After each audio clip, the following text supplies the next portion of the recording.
Hello everyone. आज हम लोग डिस्कस करने वाले हैं वेव ऑप्टिक्स का all important concept and formula, जो कि काफ़ी इम्पोर्टेंट है जेई नीट और क्लास 12 बोर्ड एग्जाम के लिए भी। तो इसमें हम लोग जो डिस्कशन अभी करेंगे ये पूरा एक सीक्वेंस में करेंगे। एक भी चीज़ नहीं छूटेगा। जो भी प्रॉपर सिलेबस है वेव ऑप्टिक्स का उसको थॉरोली हम लोग डिस्कस करेंगे, और ये एक सीक्वेंस में रहेगा। जो कि आपको एक बुक पढ़ने से ऐसा मिलेगा नहीं, ये बहुत सारा बुक आप लोग को पढ़ना पड़ेगा। तब आप लोग इस तरह से सीक्वेंस में इसको ऑर्डर करके रिवाइज कर पाएंगे। तो ये आप लोग को अब नहीं करना पड़ेगा। बस इस वीडियो को लास्ट तक देखिए, आप लोग को सारा कुछ यहाँ पर मिलेगा। चलिए स्टार्ट करते हैं हम लोग का डिस्कशन। सबसे पहले देखिए वेव फ्रंट क्या होता है। तो वेव फ्रंट एक्चुअली क्या होता है? Wave front is the locus of all points either particles which are vibrating in the same phase. तो ऐसा पॉइंट्स का कलेक्शन जो कि सेम फेज में वाइब्रेट करेगा उसको हम लोग वेव फ्रंट बोलते हैं। The shape of wave front depends on the nature and dimension of the source of light. तो ये वेव फ्रंट जो होता है इसका नेचर और डायमेंशन पर डिपेंड करता है, ये सोर्स के डायमेंशन पर और नेचर पर। तो डिफरेंट डिफरेंट टाइप का सोर्स होता है, उसके लिए डिफरेंट डिफरेंट टाइप का वेव फ्रंट होता है। तो अगर आपका पॉइंट सोर्स रहेगा कहीं पर लाइट का, तो उससे उसके चारों तरफ जो एक सिमेट्रिकल सरफेस बनेगा वो एक वेव फ्रंट कहलाएगा।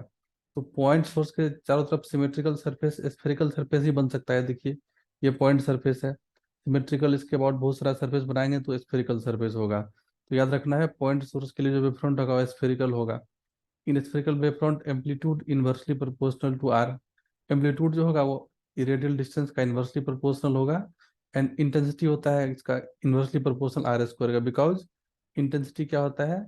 प्रोपोर्शनल होता है एम्पलीट्यूड स्क्वायर का। आगे हम लोग ये भी डिस्कशन करने वाले हैं। फिलहाल ये ऑलरेडी आप लोग वेव में पढ़े होंगे क्लास 11th में। तो ये पॉइंट सोर्स था, उसके लिए स्फेरिकल वेव फ्रंट हुआ। देन देखिएगा लाइन सोर्स रहेगा, ये लाइट का लाइन सोर्स है, जैसे कि बार लाइट हो गया या फिर और कोई लाइन सोर्स है। तो उसके अराउंड जो हम लोग एक सिमेट्रिकल सरफेस कंस्ट्रक्ट करेंगे तो वो कोएक्सियल सिलेंडर आ जाएगा सारा।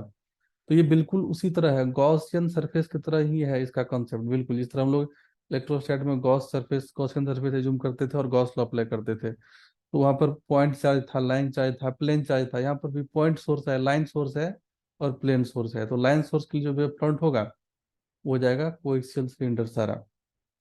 और अगर प्लेन सोर्स ऑफ लाइट है, देखिए प्लेन सोर्स ऑफ लाइट है कहीं पर, तो उसके लिए जो वेव फ्रंट हो जाएगा ये सब पैरेलल प्लेन जो देख रहे हैं आप लोग यहाँ पर। तीन प्लेन अभी दिखाया जा रहा है डायग्राम में, और बहुत सारा हो सकता है, इन्फिनाइट हो सकता है। यहाँ पर भी तीन सिलेंडर वो दिखा है, और भी चार पांच इन्फिनाइट तक दिखा सकते हैं, कोई प्रॉब्लम नहीं है। ये लाइन सोर्स के लिए वेव फ्रंट होगा सिलिंड्रिकल, एंड प्लेन सोर्स के लिए वेव फ्रंट होगा सेट ऑफ पैरेलल प्लेन्स। तो देखिए क्या होता है coherent sources. In case the phase difference between waves is either constant और zero, the waves are called coherent waves। अगर दो लाइट का सोर्स है और उससे वेव एमिट कर रहा है लाइट वेव वो, और वो दोनों वेव के बीच में जो फेज डिफरेंस है वो कांस्टेंट है या फिर जीरो है, तो हम लोग बोल सकते हैं कि दोनों फेज दोनों सोर्स है ये कोहेरेंट सोर्स है। अगर उसके बीच में फेज डिफरेंस कांस्टेंट नहीं रहेगा, with respect to time vary करेगा, देन वो हो जाएगा कॉल इनकोहेरेंट सोर्स। तो ये कोहेरेंट सोर्स और इनकोहेरेंट सोर्स में ये डिफरेंस है। और देखिए फ्रीक्वेंसी सेम रहेगा। Thus the waves having same frequency and constant phase almost zero, phase difference almost zero, are called coherent sources. और इनकोहेरेंट में क्या होगा कि इसका phase difference with respect to time change करेगा। ये इनकोहेरेंट का डेफिनेशन है और ये कोहेरेंट का डेफिनेशन है। तो phase difference with respect to time constant रहेगा दो सोर्स के बीच में। एक छोटा सा हम डायग्राम बना के दिखा रहे हैं। सपोज ये एक सोर्स है, इससे वेव इधर आ रहा है, और एक सोर्स S2 इधर है, इधर से वेव इधर जा रहा है, और पॉइंट P पर मीट कर रहा है सपोज। तो इस पॉइंट P पर किसी भी टाइम T पर हम लोग अगर फेज फाइंड करते हैं, तो अगर वो कांस्टेंट आ गया दोनों वेव के बीच में फेज डिफरेंस, देन बोल देंगे कि ये कोहेरेंट सोर्स है S1 S2। अगर यहाँ पर फेज चेंज किया विद टाइम, देन हम बोल देंगे कि S1 S2 इनकोहेरेंट सोर्स है। देन देखते हैं हम लोग relation between phase difference phi and path difference delta x. ये काफी इंपॉर्टेंट रिलेशन है। फेज डिफरेंस होता है 2 pi by lambda into path difference. तो ये पाथ डिफरेंस के टर्म में फेज डिफरेंस का फॉर्मूला है। अब आप लोग को एक बहुत ही खतरनाक फॉर्मूला बता रहे हैं जो कि काफी यूजफुल है। टाइम डिफरेंस भी कभी कभी एग्जाम में दे देता है और फेज डिफरेंस पूछता है। तो ये रिलेशन याद रखना है, बहुत इंपॉर्टेंट रिलेशन है। इसमें आपको कुछ भी देगा तो फेज डिफरेंस पता कर लेंगे। Relation between path difference, phase difference and time difference. तो 2 pi by phase difference equal to lambda by path difference equal to T by time difference. ये T है टाइम पीरियड वेव का। ये T क्या है, टाइम पीरियड है, ये है वेवलेंथ वेव का।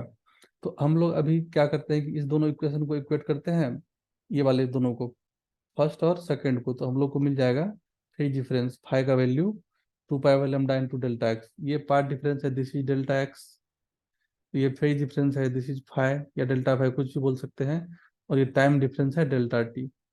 तो आपको फाइंड करना है अगर फाई, तो आप एट ए टाइम दो इक्वेशन को इक्वेट करके हम लोग फाइंड कर लेंगे। तो दो फॉर्मूला बेसिकली आएगा यहाँ से, important formula. Phase difference path difference का रिलेशन ये है, और फेज डिफरेंस और टाइम डिफरेंस का रिलेशन ये है। देखिए यहाँ पर डेल लेमडा है, यहाँ पर डेल्टा एक्स है, यहाँ पर टाइम पीरियड है, यहाँ पर टाइम इंटरवल है, डेल्टा टी।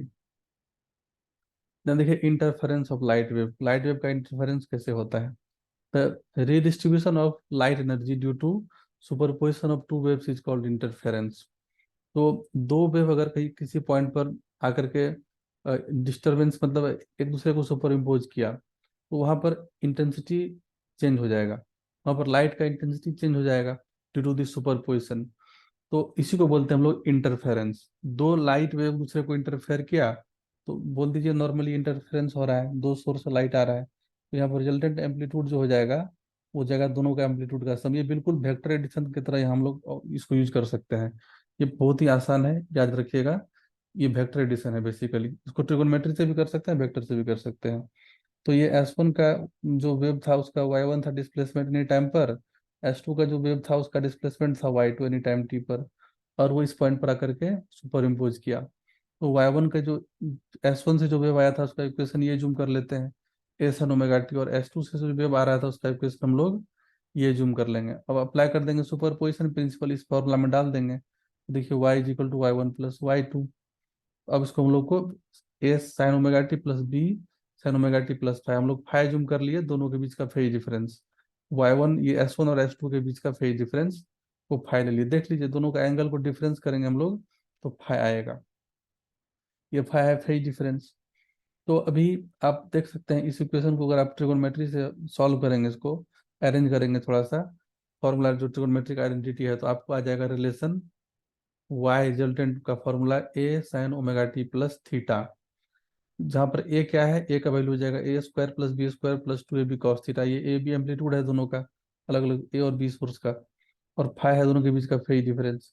और टेन फाइ आ जाएगा B sine phi by A + B cos phi. Phi क्या है, फेज डिफरेंस है दोनों वेव के बीच का। देख लीजिए डायग्राम, ये देखिए फाइ है फेज डिफरेंस दोनों वेव के। एक का एम्पलीट्यूड को हम लोग इधर ले लिए, दूसरे वाले के एम्पलीट्यूड को इधर ले लिए, दोनों के बीच का हम लोग इसको वेक्टर ट्रीट कर लिए, इसका हम लोग एंगल को फाइ बोल दिए, और ये है रिजल्टेंट का एंगल। तो आप इसको बिल्कुल वेक्टर का जो रिजल्टेंट का फॉर्मूला था उससे डायरेक्ट लिख सकते हैं ना, ऐसा ये वाला। ये ट्रिगोनोमेट्री से भी वही रिजल्ट आता है, वेक्टर से भी वही आता है। अब रिजल्टेंट का फॉर्मूला एंगल का रिजल्टेंट वेक्टर ए के साथ, तो ये हो जाएगा B sine phi by A + B cos phi. काफी सिंपल है। अब देखिए यहाँ पर से as intensity directly proportional to the square of amplitude, तो हम लोग बोल सकते हैं I प्रोपोर्शनल टू A²। तो सोर्स वन के लिए I1 हो जाएगा KA², और सोर्स टू के लिए I2, उसका सोर्स टू का इंटेंसिटी हो जाएगा KB²। और हम लोग अगर इससे बोल सकते हैं कि रिजल्टेंट इंटेंसिटी I हो जाएगा K इंटू रिजल्टेंट एम्पलीट्यूड का स्क्वायर, जो ये आया है आफ्टर सुपरपोजिशन, रिजल्टेंट एम्पलीट्यूड आया है ये वाला। तो हम लोग इसको ऐसे लिख सकते हैं KA², इसका स्क्वायर कर दीजिए, ये एक्सप्रेशन आ जाएगा। आप यहाँ से देख सकते हैं I is equal to I1 + I2 + 2 square root I1 I2 cos phi. इसी फॉर्मूला से आप देख सकते हैं KA² को I1 ले लेंगे, KB² को I2 ले लेंगे, और यहाँ पर से जो K मल्टीप्लाई होगा यहाँ पर, तो इसको अरेंज करके 2 root I1 root I2 cos phi ले लेंगे। अब देखिए जो स्पेशल केस है इसका, अगर ए और बी दोनों सेम हो जाएगा, दोनों वेव का एम्पलीट्यूड दोनों सोर्स का, तो यहाँ पर इसको हम लोग ए नोट एज्यूम कर लेते हैं, दोनों सोर्स के एम्पलीट्यूड को ए नोट एज्यूम कर लेते हैं, इक्वल एम्पलीट्यूड। तो आप इस फॉर्मूला में ए स्मॉल बी को ए नोट एज्यूम कर लीजिए, तो इसको सॉल्व करके ये आ जाएगा 2A cos फाइ बाई 2। अगर दोनों का इंटेंसिटी को हम लोग सेम बोल देंगे, I1 I2 को I0 बोल देंगे, एम्पलीट्यूड सेम है तो इंटेंसिटी भी सेम होगा। तो इंटेंसिटी क्या होता है, proportional to square of amplitude, याद रखिएगा, बहुत इंपॉर्टेंट है ये। तो इसी का स्क्वायर हो जाएगा, तो ये हो जाएगा 4I0 cos² फाइ बाई 2, क्योंकि यहाँ पर 4A0² होगा, 4A0² को हम लोग बोल देंगे I0, ये 4I0 cos² फाइ बाई 2। ये स्पेशल केस में है, एम्पलीट्यूड का फॉर्मूला ये वाला, और इंटेंसिटी का ये वाला कब, तो इस कंडीशन में जब दोनों का इंटेंसिटी इक्वल होगा और उसका वैल्यू आई नोट होगा तो ये फॉर्मूला यूज करेंगे, और जब दोनों का एम्पलीट्यूड इक्वल होगा ए नोट होगा तो हम लोग रिजल्टेंट एम्पलीट्यूड के लिए ये फॉर्मूला यूज करेंगे। देन देखिए, अभी हम लोग जस्ट देखिए ये फॉर्मूला है रिजल्टेंट एम्पलीट्यूड का। अब मैक्सिमम एम्पलीट्यूड कब मिलेगा, तो अगर ये जो एक्सप्रेशन है इसमें कॉस फाई अपना मैक्सिमम वैल्यू देगा तभी हम लोग को मिलेगा मैक्सिमम एम्पलीट्यूड। कॉस फाई को 1 लेना पड़ेगा, that is phi equal to 2n pi हो जाएगा। तो वहां पर देख लीजिए ए मैक्स का वैल्यू कितना आ जाएगा, A square plus B square plus 2ab का स्क्वायर रूट, यहाँ तो 1 हो गया, तो सॉल्व करके ऐसा आ जाएगा यहाँ पर, और इसको स्क्वायर रूट हटा देंगे तो हम लोग ए प्लस बी मिलेगा। अब रिजल्टेंट एम्पलीट्यूड मिनिमम कब होगा, जब कॉस फाई का वैल्यू -1 होगा यहाँ पर। तो यहाँ पर हम लोग को फाई आ जाएगा यहाँ पर से 2n-1 into pi, odd multiple of pi में कॉस थीटा -1 होता है। अब रिजल्टेंट मिनिमम एम्पलीट्यूड मिनिमम जो आ गया हम लोग का, वो यहाँ पर माइनस आ जाएगा इस फॉर्मूला में, ये वाला फॉर्मूला में। उसका वैल्यू क्या हो गया, a-b, स्क्वायर रूट हटाने के बाद। इसी तरह अब इंटेंसिटी का वैल्यू देखिए, यहाँ पर से हम लोग ऐसे लिखे थे जनरल फॉर्मूला अभी लास्ट पेज में, यहाँ पर लास्ट स्लाइड में लिखे थे ना ये वाला, इसी को हम लोग फिर यूज कर रहे हैं और मैक्सिमम मिनिमम इंटेंसिटी फिर पता कर रहे हैं। तो मैक्सिमम इंटेंसिटी का जब कॉस फाई अगेन 2n पाई होगा, 1 देगा वैल्यू, तो इस तरह से एक्सप्रेशन आएगा। इसको हम लोग अलजेब्रिकली अरेंज कर लेंगे तो √i1 plus √i2 whole square लिख सकते हैं इसको हम लोग। अब मिनिमम इंटेंसिटी कब होगा, जब यहाँ पर से इसका वैल्यू मिनिमम होगा कॉस का, और वो वैल्यू दे देगा ऑड मल्टीपल ऑफ पाई पर, तो फाई हो जाएगा 2n-1 पाई। उस केस में एम्पलीट्यूड हो जाएगा मिनिमम, सॉरी इंटेंसिटी। तो यहाँ पर हम लोग यहाँ इसको ऐसे अरेंज करके लिख दिए, √i1 माइनस √i2 का स्क्वायर आ गया। i1 i2 है सेपरेट सोर्स का इंटेंसिटी, अब दोनों का रेशियो इससे बहुत न्यूमेरिकल आया है अभी तक ये फॉर्मूला से, I max bye I mean. तो आई मैक्स हम लोग को ये मिला है देखिए यहाँ पर, और आई मीन यहाँ मिला है, दोनों का रेशियो हम लोग ले लेंगे। तो ऐसे हम लोग लिख सकते हैं। अब अगेन हम लोग √i1 को क्या बोल सकते हैं, ए बोल सकते हैं, √i2 को बी बोल सकते हैं, because intensity proportional to square of amplitude होता है। अगेन ऐसे इसको हम लोग ए और इसको बी बोल दिए √i2 को, ऐसे इस तरह से। जस्ट अभी हम लोग डिस्कस किए थे इंटेंसिटी और एम्पलीट्यूड का रिलेशन स्क्वायर होता है। तो ए है मतलब √i1 को ए बोल सकते हैं, प्रोपोर्शनल होगा तो कांस्टेंट के कट जाएगा, तो ये और ये दोनों रिलेशन आप लोग को बहुत यूजफुल है याद रखने के लिए, याद रखना है इसको। आई मैक्स और आई मीन का रेशियो पूछता है बहुत सारा, नीट जेई में बहुत बार पूछ चुका है, सीबीएसई या जो भी आपका स्टेट बोर्ड है या आईसीएसई बोर्ड है, सब में आता है इससे क्वेश्चन। देन देखिए, कंस्ट्रक्टिव इंटरफेरेंस के लिए कंडीशन क्या होता है। तो कंस्ट्रक्टिव इंटरफेरेंस कैसे होता है, जब इंटेंसिटी इंक्रीज करता है किसी पॉइंट पर तो उसको बोलते हैं कंस्ट्रक्टिव इंटरफेरेंस हो रहा है। दो लाइट वेव सुपर इम्पोज किया और इंटेंसिटी बढ़ गया, that is called constructive interference.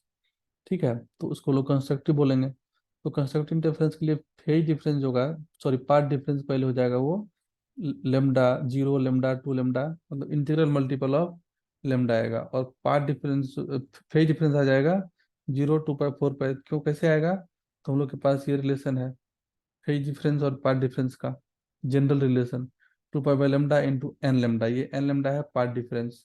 देखिए ना यहाँ पर इसको हम लोग जनरली बोल सकते हैं ना 0 लेमडा 2 लेमडा, इसको डेल्टा एक्स पाथ डिफरेंस को एन लेमडा, एन का वैल्यू 0 1 2 आएगा, तो फेज डिफरेंस आ जाएगा general value 2 pi by lambda into N lambda, solve करके 2n पे आ गया। ये 2n पे हो जाएगा फेज डिफरेंस। अभी हम लोग डिस्कस भी किए थे कंस्ट्रक्टिव इंटरफेरेंस के लिए, इंटेंसिटी मैक्सिमम हो रहा था, एम्पलीट्यूड मैक्सिमम हो रहा था, तो फाई क्या आ रहा था, 2n पे आ रहा था, तो वहां से भी देख सकते हैं कि ये सही एजम्पशन है। तो डेल्टा एक्स का वैल्यू हो जाएगा N lambda, this is for constructive interference, and corresponding phase difference will be 0 2 pi 4 pi and so on. Then destructive के लिए जो पार्ट डिफरेंस हो जाएगा, डिस्ट्रक्टिव इंटरफेरेंस कब बनता है, जहाँ पर इंटेंसिटी मिनिमम हो जाता है, दो वेव अगर सुपर इम्पोज किया इंटेंसिटी मिनिमम हो गया, वहां पर तुम लोग बोल देंगे that is destructive interference occurs at that point. तो करस्पॉन्डिंग पार्ट डिफरेंस जो हो जाएगा लेमडा/2 3 लेमडा/2 5 लेमडा/2, ये जनरल वैल्यू इस तरह आएगा, और उसके करस्पॉन्डिंग फेज डिफरेंस भी हम लोग इस जनरल एक्सप्रेशन से फाइंड कर लेंगे। तो डेल्टा एक्स हो जाएगा 2n-1 लेमडा/2। देखिए जनरल फॉर्मूला इसका हम यहाँ बना दिए, जनरल फार्मूला बिल्कुल बना दिए इसका। डेल्टा एक्स आप बोल सकते हैं 2n-1 लेमडा/2, एन का वैल्यू 1 2 3 ले लेंगे, और करस्पॉन्डिंग हम लोग को फेज डिफरेंस मिल जाएगा, रिलेशन है ना फेज डिफरेंस और पार्ट डिफरेंस का। तो आपको यह आ जाएगा फेज डिफरेंस का जनरल वैल्यू। फेज डिफरेंस हम लोग का आ गया 2n-1 पाई, जैसे हम लोग अभी जस्ट यूज भी किए थे कि कॉस का मिनिमम वैल्यू होगा -1, इतना पर 2n-1 पाई पर, तो वहाँ पर डिस्ट्रक्टिव इंटरफेरेंस होता है, तभी इंटेंसिटी मिनिमम होता है, या बोल सकते हैं एम्पलीट्यूड मिनिमम होता है। कंडीशन क्या है? Decrease in intensity take place if the crest of one will fall on the trough of other and vice versa. इस कंडीशन में होता है डिस्ट्रक्टिव, और क्रिस्ट क्रिस्ट पर फॉल करेगा, ट्रॉ ट्रॉ पर फॉल करेगा तो वहाँ कंस्ट्रक्टिव होगा, जो कि ये लास्ट वाला केस में था। तो ये कंस्ट्रक्टिव था और ये डिस्ट्रक्टिव था, तो बस कंडीशन याद रखना है फेज डिफरेंस पार्ट डिफरेंस का। तो पार्ट डिफरेंस का वैल्यू याद रखिएगा 2n-1 λ/2 डिस्ट्रक्टिव के लिए होता है, करस्पॉन्डिंग फेज डिफरेंस आ जाएगा यहाँ से फॉर्मूला में डाल करके 2n-1 पे, and for constructive phase path difference is n pi and phase difference is that is 2n पाई, इस फॉर्मूला में डाल करके। तो आसान है।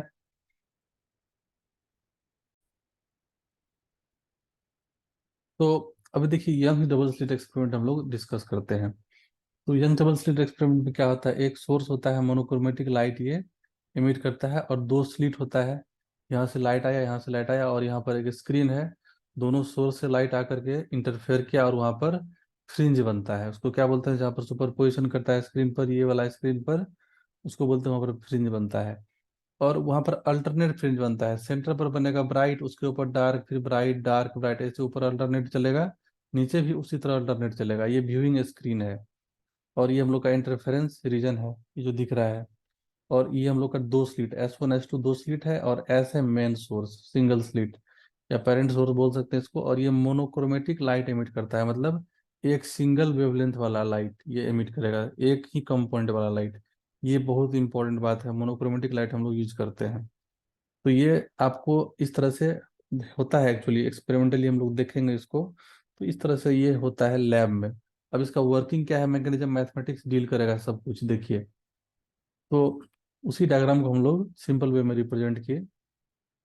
ये स्क्रीन ले लिए, दो स्लिट S1 S2 है, और इसके बीच का सेपरेशन D है, और यहाँ पर स्लिट और स्क्रीन के बीच का डिस्टेंस कैपिटल D है, और Y हम लोग बोल दिए यानी पॉइंट P का हाइट O से, सेंटर से। और हम लोग इस Y का वैल्यू फाइंड करेंगे आगे, और बहुत कुछ फाइंड करेंगे। उसके लिए पहले देखिए हम लोग इस डायग्राम को थोड़ा सा और सिंप्लीफाई करते हैं। हम लोग क्या जूम करते हैं कि जो D होता है वो काफी बड़ा होता है कंपेयर टू ये स्मॉल d, दोनों के बीच का जो सेपरेशन होता है। तो इन दिस केस क्या हो जाता है, दोनों लाइट जो होता है अप्रोक्सीमेटली ये और ये पैरेलल एज्यूम कर सकते हैं हम लोग, ये काफी बड़ा हो जाएगा D कंपेयर में। तो इस केस में देखिए अभी पैरेलल हम लोग यहाँ पर डायग्राम, इसी डायग्राम को पैरेलल हम लोग करके यहाँ पर ड्रॉ किए। तो ये जो जो लेंथ है, ये वाला लेंथ देख रहे हैं यहाँ से यहाँ तक, this much length from the here to here, ये हो जाता है पार्ट डिफरेंस, क्योंकि इधर तो अब लेंथ जो है वो सेम ही रहेगा। एक्स्ट्रा लेंथ यहाँ पर इस S2 से निकला था, वही हो गया दोनों का पाथ का डिफरेंस। और उसका वैल्यू क्या हो जाएगा? S2P, सपोज पॉइंट P पर इंटरफेयर किया, और ये भी पॉइंट P पर इंटरफेयर किया सेम पॉइंट पर, तो S2P-S1P, उसी को हम लोग बोल देते हैं पार्ट डिफरेंस। और ये हो जाएगा D साइन थीटा। देख लीजिए इस ट्रेंगल में आप ट्रिगोनोमेट्री अप्लाई करके, ये D है ये थीटा है, तो आपको ये दे देगा D साइन थीटा। ये बहुत आसान वे है पार्ट डिफरेंस फाइंड करने का, D साइन थीटा। हम लोग इसलिए लिख दिए delta X equal to S2P-S1P that is D sine theta. अब इस ट्रेंगल में आ जाइए एक बार फिर से। काफी स्मॉल होता है थीटा एंगल, एक्चुअली यहाँ पर दिखा रहे हैं थोड़ा बड़ा दिख रहा है, बट ये स्मॉल होता है थीटा। तो स्मॉल थीटा के लिए sine theta equal to tan theta होता है। और टेन थीटा क्या होता है? परपेंडिकुलर बाय बेस, तो वाई बाय कैपिटल डी। तो अब देखिए क्या करना है, इस एक्सप्रेशन में जो डेल्टा एक्स का एक्सप्रेशन है, साइन थीटा की जगह पर डाल देना है वैल्यू, कौन सा वैल्यू? जो भी हम लोग फाइंड किए हैं ये वाला वैल्यू, वाई बाई डी। इसको डाल दीजिए यहाँ पर, और इसको यहाँ पर डाल दीजिए, तो आपको डेल्टा एक्स का वैल्यू आ जाएगा path difference Y small D by capital D. Very important, YDSE के लिए इंपॉर्टेंट फॉर्मूला ये है। आगे हम उसका बहुत यूज करते हैं, देखिए। पोजिशन ऑफ ब्राइट फ्रिंज, तो जहाँ पर इंटेंसिटी मैक्सिमम होगा वहाँ पर ब्राइट फ्रिंज बनेगा। और ब्राइट फ्रिंज के लिए कंडीशन क्या है? Path difference should be integral multiple of lambda lambda, मतलब इंटेंसिटी मैक्सिमम होगा। अब इक्वेशन 3 है, इक्वेशन 2 हम लोग यहाँ पर से जस्ट अभी डेल्टा एक्स का वैल्यू फाइंड ही कर लिया है, यहाँ पर ये वाला Y small D by capital D, दोनों को इक्वेट कर देते हैं।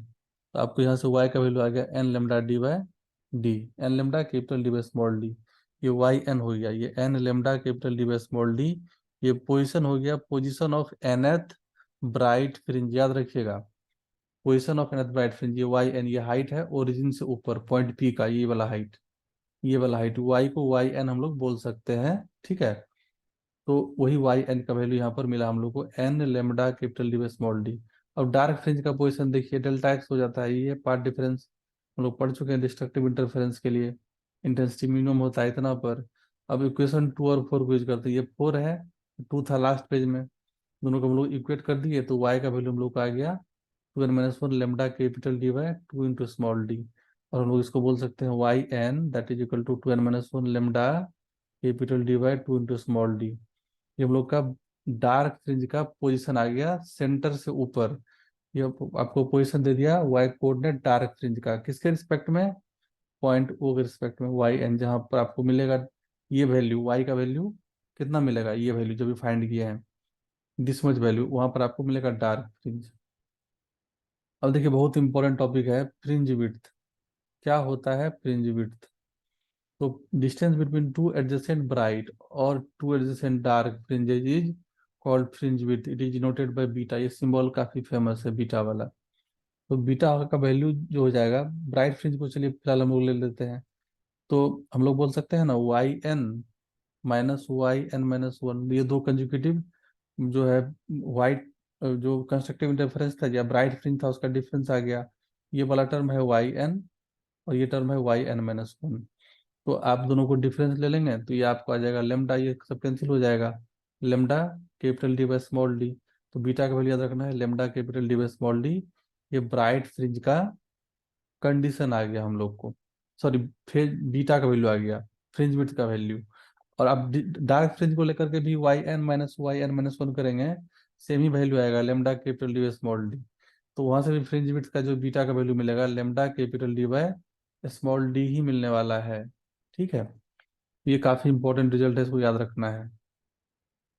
देन देखिए important point related with fringe width क्या है, देखिए as we know that fringe width beta is a distance between two successive maxima or minima. It is given by beta equal to lambda capital D by small d or beta proportional to lambda. Two conclusion can be drawn from this relation. दो conclusion हम लोग को इस relation से मिलता है। पहला conclusion है if young double slit experiment apparatus is immersed in a liquid, अगर हम लोग पूरा apparatus को liquid में डुबा दिए तो, और उसका लिक्विड का सपोज रिफ्रैक्टिव इंडेक्स म्यू है, तो क्या होगा, then wavelength of light and hence fringe width decreases mu times, because lambda हो जाएगा लेमडा बाय म्यू लिक्विड में, तो बीटा भी हो जाएगा बीटा बाय म्यू। तो इसलिए फ्रिंज विड्थ जो है वो म्यू टाइम्स डिक्रीज कर जाएगा अगर हम लोग पूरा एपरेटस को डुबा देते हैं, डाल देते हैं किसी लिक्विड में जिसका रिफ्रैक्टिव इंडेक्स म्यू है। काफी इंपॉर्टेंट है, ये सब क्वेश्चन बहुत बार आ चुका है प्रीवियस ईयर में, नीट में, जेई में, बोर्ड में, सब जगह देखिएगा आप लोग को मिलेगा। देन देखिए अब बहुत इंपॉर्टेंट बात है, second important thing, white light is use. तो व्हाइट लाइट में 7 कंपोनेंट होता है जनरली, बहुत सारा कंपोनेंट मिलकर बनता है।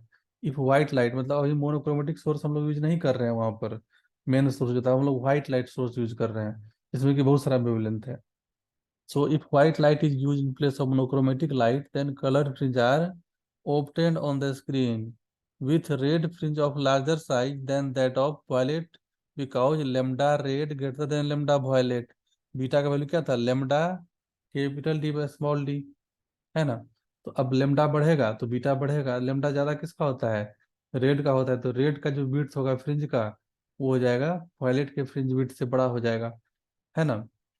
तो ये हम लोग का इंपॉर्टेंट बात है, ये पूछता है थ्योरेटिकल क्वेश्चन में फ्रिंज विड्थ क्या होता है, दो कंजुगेटिव ब्राइट या दो कंजुगेटिव डार्क के बीच का सेपरेशन, कहाँ पर, स्क्रीन पर।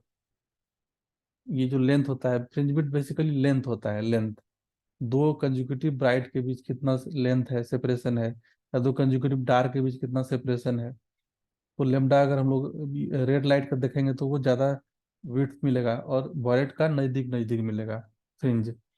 अब देखिए इंपॉर्टेंट पॉइंट, बहुत इंपॉर्टेंट है ये वाला बात, shape of fringes on the screen is hyperbolic, hyperbola shape बनेगा स्क्रीन पर फ्रिंज का, but if screen is placed very large distance from slit then the hyperbola nearly looks like a straight line in shape.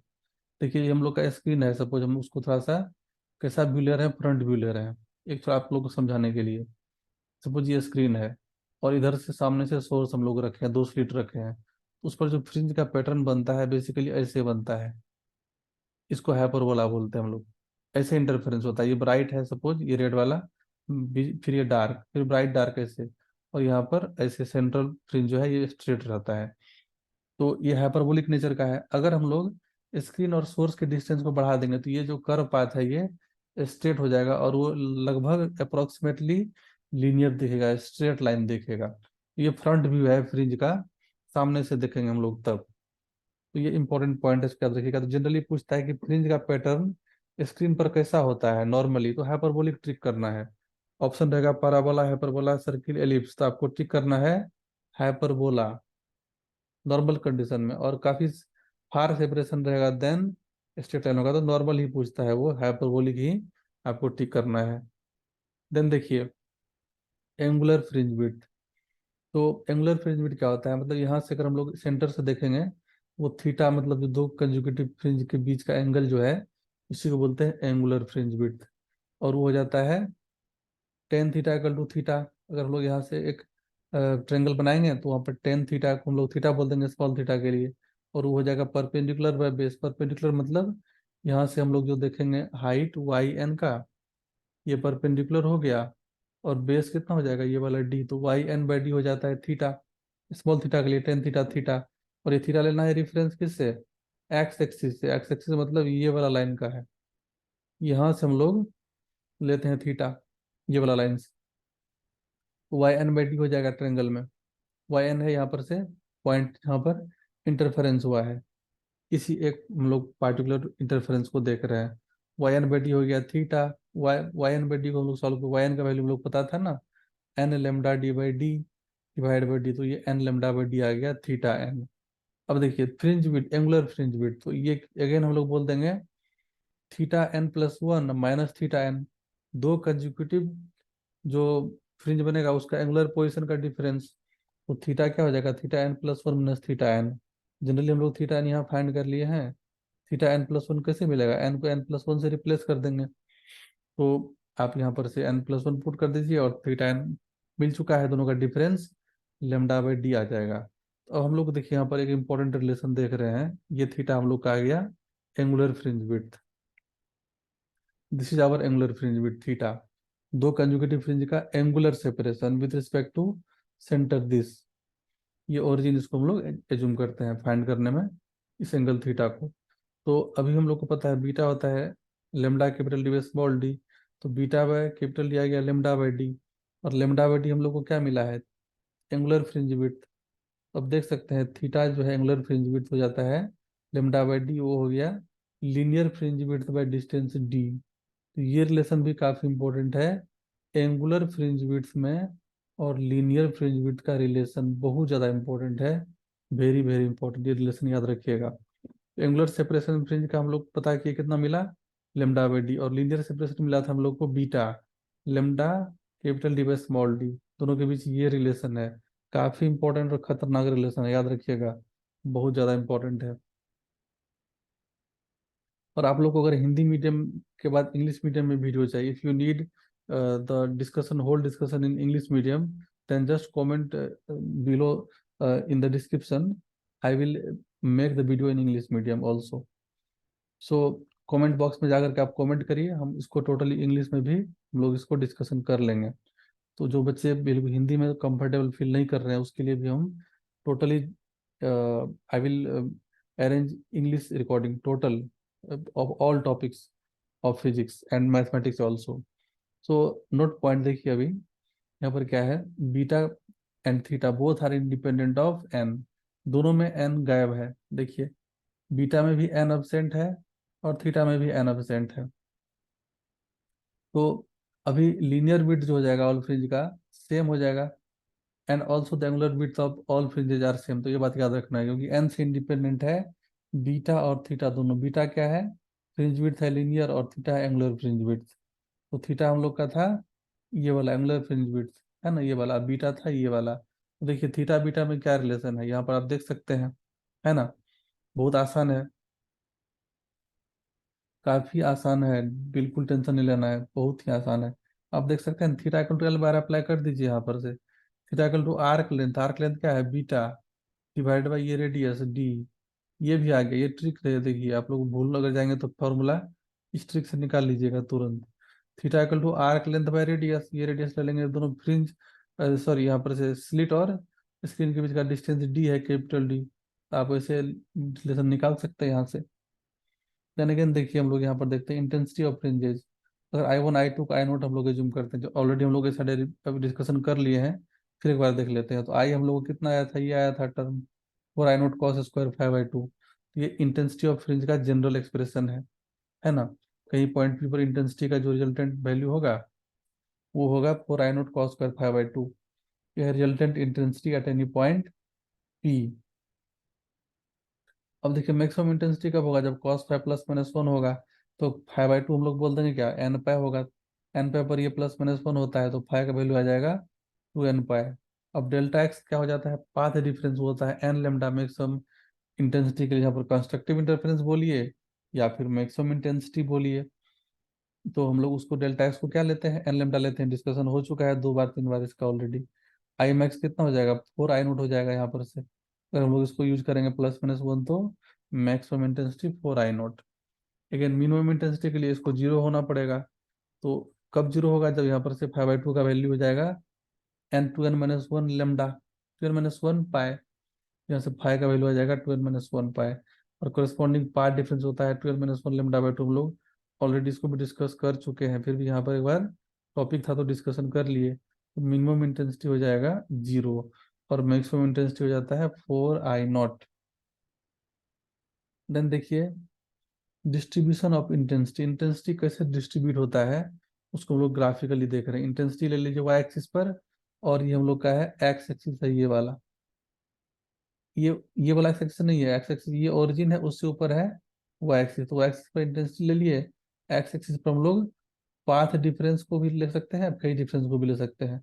अगर यहाँ पर से देखिए path difference लेमडा/2 होगा, तो फेज डिफरेंस का वैल्यू पाई हो जाएगा, जो रिलेशन था, है ना। फेज डिफरेंस क्या था, 2 पाई/λ × डेल्टा एक्स। उससे करस्पॉन्डिंग आप पार्ट डिफरेंस फेज डिफरेंस को इंडिकेट कर दी। जब यहाँ पर से पार्ट डिफरेंस पाई होगा, इंटेंसिटी जीरो होगा। आप लोग जस्ट देखे थे 2 पाई पर मैक्सिमम होता है 1 होता है। अगेन यहाँ पर 3 पाई पर हो जाएगा जीरो। तो इस तरह से ये कोसाइन कर्व, ये कॉस स्क्वायर का जो कर्व है, कॉस स्क्वायर थीटा का, उस फॉर्म में ये इंटेंसिटी का वेरिएशन हो रहा है। और यहाँ पर देखिए λ/2, λ3/λ/2, 2 इस तरह भी निगेटिव में सारा वैल्यू यहाँ पर है। पाई, 2 पाई, 3 पाई, 4 पाई, इधर -पाई, -2 पाई, -3 पाई। ये पार्ट डिफरेंस वाला लाइन है, ये है फेज डिफरेंस वाला लाइन। अब दोनों जब कंस्ट्रक्टिव इंटरफेरेंस किया तो हम लोग को मैक्सिमम इंटेंसिटी मिला कितना, 4I0। जब दोनों हुआ था इंटरफेरेंस और कंस्ट्रक्टिवली किया था। और अगर अगर हम लोग देखते हैं विदाउट इंटरफेरेंस, इंटरफेरेंस नहीं देखेंगे, तो आपको इंटेंसिटी का वैल्यू सिर्फ 2I0 मिलेगा। और आपको इंटेंसिटी मिलेगा I0 when only one source, एक सोर्स का इंटेंसिटी I0 है।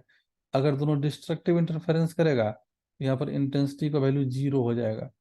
ये लाइन है डिस्ट्रक्टिव इंटरफेरेंस के लिए। तो यहाँ पर जीरो इंटेंसिटी हो रहा है। ये डिस्ट्रक्टिव के लिए ये इंटेंसिटी है when only one source is present. ये है इंटेंसिटी विदाउट इंटरफेरेंस, और ये इंटेंसिटी विथ इंटरफेरेंस। तो आप इस ग्राफ को देख सकते हैं, स्टडी कर सकते हैं, आपके लिए काफ़ी हेल्पफुल है। यहाँ से क्वेश्चन आ सकता है एग्जाम में, वेरी इंपॉर्टेंट। इंटेंसिटी प्लॉट है ये YDSC का। तो देखिए वीडियो को हम डिटेल में बता रहे हैं, आप लोग के लिए काफ़ी हेल्पफुल होगा। फिर भी अगर कुछ डाउट हो तो कमेंट में जाकर बोलना है कि यहाँ पर इसको एक्सप्लेन करना, हम बता देंगे उसको फिर से। ये था हम लोग का इंटेंसिटी डिस्ट्रीब्यूशन। तो हम लोग देख रहे हैं optical path of A slab क्या होता है। तो देखिए ऑप्टिकल पाथ को क्या डिफाइन करेंगे। एक स्लैब है जिसका रिफ्लेक्टिव इंडेक्स म्यू है, और इसका लेंथ है टी, या थिकनेस बोल सकते हैं टी। तो इसका डेफिनेशन क्या है, if light travels a distance t, distance है t, in a slab medium of reflective index mu in a given time T0, ये T0 टाइम में टी थिकनेस ट्रेवल किया स्लैब मीडियम में, then in this same time it travels a distance mu t in the vacuum. Very important, vacuum में कितना distance travel कर लेगा, mu T. तो इसी म्यू टी को हम लोग बोलते हैं, this distance mu t is called optical path of the medium. कौन सा मीडियम, जिसका रिफ्लेक्टिव इंडेक्स म्यू था, in air corresponding to distance t in the slab. ये स्लैब का स्लैब ऑप्टिकल पाथ जो प्रोड्यूस करेगा वो हो जाएगा वैल्यू म्यू टी। और ये म्यू टी बेसिकली होता है डिस्टेंस ट्रेवल बाय रे इन वैक्यूम, ठीक है। टी है थिकनेस है स्लैब का, तो ऑप्टिकल पाथ को हम लोग बोलेंगे म्यू टी। ऑप्टिकल पाथ आपको पूछेगा, अगर एक स्लैब है उसका थिकनेस है टी और रिफ्रैक्टिव इंडेक्स म्यू है, तो कितना ऑप्टिकल पाथ कंट्रीब्यूट करेगा, तो सिंपली बोलना है म्यू टी। देन देखिए path difference produce by slab. तो यहाँ पर एक स्लैब है, इसका थिकनेस टी है, रिफ्रैक्टिव इंडेक्स म्यू है, और एक यहाँ पर रे स्ट्रेट जा रहा है, तो दोनों में कितना पाथ डिफरेंस होगा। अब ये जो रे स्ट्रेट जा रहा है ये कम डिस्टेंस ट्रेवल करेगा, बिकॉज ये स्लैब आ गया है, रिफ्रैक्टिव इंडेक्स म्यू है, इसका डेंसर मीडियम है, और ये वैक्यूम में जा रहा है, ये डिस्टेंस ट्रेवल करेगा म्यू टी। और ये स्लैब में कितना डिस्टेंस ये ट्रेवल करेगा लाइट यहाँ से यहाँ तक टी। तो दोनों के बीच का जो डिफरेंस हो जाएगा पाथ का, वो कितना हो जाएगा, इसका पाथ जो ट्रेवल किया एयर में माइनस इसका स्लैब का, क्योंकि स्लैब का कम है, तो mu t minus t, basically delta x क्या हो जाता है, दोनों का difference mu t minus t. तो कॉमन लेकर हम लोग का आ जाएगा डेल्टा एक्स का वैल्यू इतना। This is optical path, this is path difference produce by slab. Slab कितना पाथ डिफरेंस प्रोड्यूस करेगा, mu minus one into t, very important. Then देखिए शिफ्टिंग ऑफ फ्रिंजेज क्या होता है, शिफ्टिंग ऑफ फ्रिंजेज। तो एक देखिए ये यंग डबल स्लिट एक्सपेरिमेंट का सेटअप है। हम लोग ऊपर वाला जो स्लिट है उसके सामने एक स्लैब रख दिया, इसका थिकनेस है टी, और इसका सपोज रिफ्रैक्टिव इंडेक्स है म्यू, और नीचे वाले के सामने में कोई स्लैब नहीं रखे, इसको नॉर्मली हम लोग जाने दे रहे हैं, और ये पॉइंट पी पर इंटरफेयर किया, यहाँ पर इंटरफेरेंस हुआ। तो देखिए क्या है, suppose a glass slab of thickness t and refractive index mu is inserted into the path of the ray emanating from S one, S one से निकल रहा है उसके सामने रखे हैं। देखिए the whole fringe pattern shift upward by a distance mu minus one T D by small D. तो होल फ्रिंज पैटर्न जो है वो अपवार्ड शिफ्ट कर जाएगा इतना डिस्टेंस से, इसका जो वैल्यू सॉल्व करके आएगा कि टोटल जो सेंट्रल फ्रिंज था या कोई भी फ्रिंज था वो सब उतना डिस्टेंस से शिफ्ट हो जाएगा, पूरा पैटर्न ही शिफ्ट हो जाएगा अपवार्ड डायरेक्शन में इतना वैल्यू से।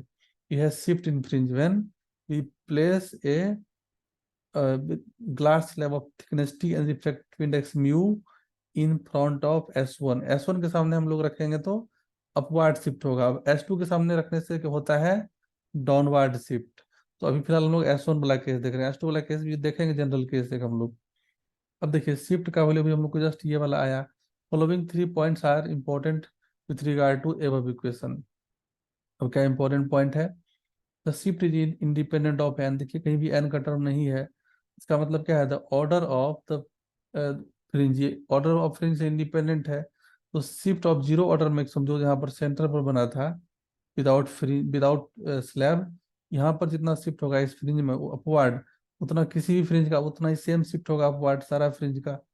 वही बात लिखा गया है, shift is independent of n, that is shift of zero order maximum is equal to shift of seventh order maximum, और shift of fifth order maximum equal to shift of ninth order maximum minimum and so on। ये सब का जो है same shifting हो रहा है fringe pattern का, मैक्सिमम का जितना होगा मिनिमम का भी उतना ही होगा, क्योंकि टोटल पैटर्न ही ऊपर शिफ्ट कर गया है, इतना डिस्टेंस से इतना शिफ्ट हो गया है दिस मच अमाउंट।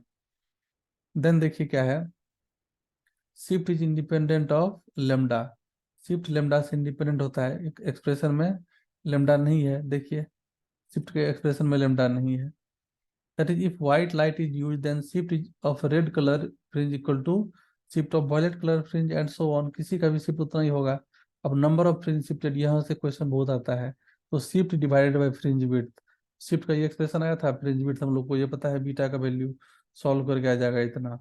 तो यहाँ से क्या हम लोग देख रहे हैं, the numbers are inversely proportional to lambda, lambda का इनवर्सली प्रोपोर्शनल है। This is because shift is same for all colours but fringe width of the color having a smaller value of lambda is small, so more number of fringe will shift for this color, very important। यहाँ पर number of fringe shifted जो है inversely proportional lambda है, तो जिसका lambda ज्यादा होगा उस कलर का फ्रिंज क्या होगा, कम शिफ्ट होगा, कम नंबर ऑफ फ्रिंज ऊपर शिफ्ट होगा। जिसका लेमडा का वैल्यू कम है उसके लिए नंबर ऑफ फ्रिंज ज्यादा शिफ्ट होगा उस लाइट रे के कोरिस्पॉन्डिंग। तो ये बहुत इंपॉर्टेंट बात है, इसको याद रखना है। Then path difference due to insertion of two slabs in YDSC। अब दो स्लैब को अगर हम लोग रखते हैं तो कितना होगा पार्ट डिफरेंस। तो देखिए हम लोग यहाँ पर एक स्लैब रखे, म्यू वन रिफ्रैक्टिव इंडेक्स है T1 है, ये म्यू 2 है, T2 है, दूसरे का रिफ्लेक्टेड इंडेक्स म्यू 2 और थिकनेस T2। और हम लोग का यहाँ S1, ये सोर्स, ये लाइट 2 है और ये 1 है। यहाँ पर इसका सोर्स होगा, कहीं पे इधर S1 होगा, कहीं इधर S2 होगा। अब देखिए टोटल यहाँ पर X1 हम लोग का है डी साइन अल्फा, ये X1 डेल्टा X1, ये पार्ट डिफरेंस है डी साइन अल्फा, अल्फा है ये एंगल, याद रखना है। और डेल्टा X2 जो हो जाएगा, ये ऊपर वाला जो ये जो स्लैब है वो पार्ट डिफरेंस कितना प्रोड्यूस किया, दिस मच, μ1 - 1 × T1। उसके बाद path of ray 2 is greater than path of ray 1 by distance delta X3 equal to d sine beta. तो पाथ ऑफ 2 जो होगा पाथ ऑफ 1 से ग्रेटर होगा, कितना डिस्टेंस है डी साइन बीटा से। और डेल्टा X4 का वैल्यू आ जाएगा, अगेन म्यू 2 का रिफ्लेक्टिव इंडेक्स इसके रास्ते में रख दिए हैं, इसके पास में म्यू 2 स्लैब और T2 थिकनेस है। तो डेल्टा X2, ये डेल्टा X4 प्रोड्यूस करेगा ये वाला, ये म्यू 2 वाला स्लैब कितना हो जाएगा, μ2 - 1 × T2। अब नेट पाथ डिफरेंस, ये बहुत इंपॉर्टेंट बात है। अब देखिए डेल्टा X1 जो था इधर वाला, जब वो स्लिट में इंटर नहीं किया था, उससे पहले का पार्ट डिफरेंस डेल्टा X1 था, तो उसका नेचर होता है वो ऊपर की तरफ शिफ्ट करेगा वो।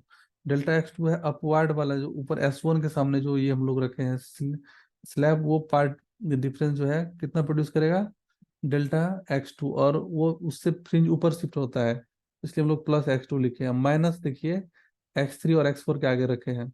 X3 का टेंडेंसी होता है नीचे शिफ्ट कराना है फ्रिंज को, और X4 का भी टेंडेंसी होता है, ये स्लैब है इस नीचे वाले के नीचे में, नीचे वाले के सामने है तो ये नीचे की तरफ शिफ्ट करवाएगा। तो due to X3 and delta X3 and delta X4, ये फ्रिंज पैटर्न नीचे शिफ्ट होता है, इसलिए दोनों के आगे माइनस है। ये बात आप लोग को इन जनरल याद रखना है। डेल्टा X1 क्या है, before reaching the slit. Delta X2 है, अब जब स्लैब को रखे हम लोग सोर्स 1 के सामने, डेल्टा S2 हम लोग को पार्ट डिफरेंस मिला जब सोर्स 2 के सामने स्लैब रखे। डेल्टा X3 है नॉर्मली, जब कोई स्लैब यहाँ पर नहीं है S1 S2 के पास, तो डेल्टा X3 पार्ट डिफरेंस है। तो ये डेल्टा X3 और डेल्टा X4, इसका टेंडेंसी होता है फ्रिंज को डाउनवर्ड शिफ्ट करने का। डेल्टा X2 और डेल्टा X1 का टेंडेंसी होता है अपवार्ड शिफ्ट करने का, तो इसलिए दोनों को प्लस किया और माइनस कर लिया हम लोग यहाँ पर डेल्टा X3 और डेल्टा X4 को। देन देखिए इंटरफेरेंस इन थिन फिल्म्स क्या होता है। ये एक थिन फिल्म है, इसका थिकनेस T है, और ये एयर है, इधर भी एयर है। ठीक है, अब ये देखिए लाइट इंसिडेंट हुआ, इधर से रिफ्लेक्ट हुआ, और कुछ इसके बाद ये रिफ्रैक्शन भी हुआ, फिर इस सरफेस पर मीडियम चेंज हो रहा है, यहाँ पर भी एक रिफ्लेक्शन हुआ, अगेन फिर यहाँ पर रिफ्रैक्शन हुआ। तो क्या हुआ, first incident ray, this is reflected, then this is refracted, then again यहाँ पर रिफ्लेक्शन होकर के ऊपर की तरफ गया, यहाँ पर फिर रिफ्लेक्शन हुआ, फिर बाहर आ गया। अब देखिए इंपॉर्टेंट बात क्या है, let us assume that light ray travelling in air are nearly normal to the two surface of the film. तो ये नियरली नॉर्मल है, मतलब ऑलमोस्ट नॉर्मल से 0 डिग्री एंगल बना रहा है। Determine whether the reflected ray interfere constructively और destructively, we first note the following fact. कुछ कुछ बात पहले हम लोग को माइंड में रखना है। The wavelength of light in medium which refractive index mu is, उसका रिफ्लेक्टिव इंडेक्स अगर म्यू रहेगा तो इसमें वेवलेंथ क्या हो जाएगा, λ/μ। Lambda is the wavelength of light in vacuum और एयर। देन उसके बाद देखिए बहुत इंपॉर्टेंट है ये वाला, देखिए एक चीज और यहाँ पर है, mu air less than mu film, मतलब इसका रिफ्लेक्टिव इंडेक्स ज्यादा है फिल्म का, एयर का कम है। यहाँ पर रिफ्लेक्शन हुआ है, जब भी रिफ्लेक्शन होता है फेज डिफरेंस, फेज कितना चेंज होता है इस रे और इस रे में, इंसिडेंट और रिफ्लेक्टेड में 180 डिग्री का। याद रखिएगा जब भी रिफ्लेक्शन होगा तो अगर डेंसर मीडियम से रिफ्लेक्ट होके जाता है, लाइट रेयर से गया डेंसर पर फॉल किया, फिल्म क्या है, डेंसर है यहाँ पर, और लाइट एयर से आ रहा है, तो जो रिफ्लेक्शन हुआ उसका फेज और इसका फेज में 180 डिग्री का डिफरेंस रहेगा, इंसिडेंट में और रिफ्लेक्टेड में। अगेन ये देखिए रिफ्रैक्शन यहाँ पर हो रहा है, यहाँ पर डेंसर से रेयर में जा रहा था, यहाँ पर कोई फेज चेंज नहीं होगा, तो यहाँ पर ये ऐसे आ गया, यहाँ पर कोई फेज चेंज नहीं हुआ, नो फेज चेंज 2 वाले का, 1 वाले का सिर्फ 180 डिग्री फेज चेंज हुआ। अब देखिए द वेवलेंथ, अब ये हम लोग जस्ट अभी डिस्कस किए थे, अब आगे इसका देखिए क्या कॉन्सेप्ट है। If wave is reflected from denser medium then it undergoes a phase change of 180 degree, we just discuss किए हम लोग। Let us apply this rule to the film shown in figure. The part difference between two ray 1 and 2 is 2t। 2t path difference है, कैसे देखिए, यहाँ से यहाँ तक गया ये कितना डिस्टेंस ट्रेवल किया, ये तो यहाँ से रिटर्न हो गया, इसका डिस्टेंस टी इधर और टी इधर, तो 2t हो गया, ये फिर दोनों पैरेलल हो गया। तो आगे कहीं पर इंटरफेयर करेगा तो इसमें तो कुछ इसका पार्ट डिफरेंस नहीं लेंगे, लेकिन ये एक्स्ट्रा डिस्टेंस ट्रेवल कर गया, ये वाला जो रे रिफ यहाँ सेकेंड रिफ्लेक्शन से ऊपर गया इस बाउंड्री से, तो इसमें टी और टी 2t ये पार्ट डिफरेंस एक्स्ट्रा ट्रेवल कर गया, तो 1 और 2 के बीच का पार्ट डिफरेंस कितना हो गया, t+t 2t। तो ये बात लिखा है, the path difference between ray and 1 and 2 is 2t, while the phase difference between them is 180 degree. Hence, condition of constructive interference will be path difference equal to 2n minus 1 lambda by mu divided by 2। ये formula था, 2n minus 1 lambda by 2। अगर 180 degree phase change होता है, याद रखिएगा 180 degree phase change होता है, तो कंस्ट्रक्टिव वाला जो कंडीशन होता है डिस्ट्रक्टिव के लिए आ जाता है, डिस्ट्रक्टिव वाला कंडीशन कंस्ट्रक्टिव के लिए आ जाता है। तो ये डिस्ट्रक्टिव वाला होता है इन जनरल में, नॉर्मल में, बट पार्ट डिफरेंस 180 डिग्री का हो गया है, तो इसको हम लोग कंस्ट्रक्टिव के लिए यूज करेंगे, 2n-1 वेवलेंथ बाई 2। अब वेवलेंथ क्या होगा उस मीडियम में, lambda by mu, because mu है उस मीडियम का रिफ्रैक्टिव इंडेक्स, यहाँ पर एन का वैल्यू ये है।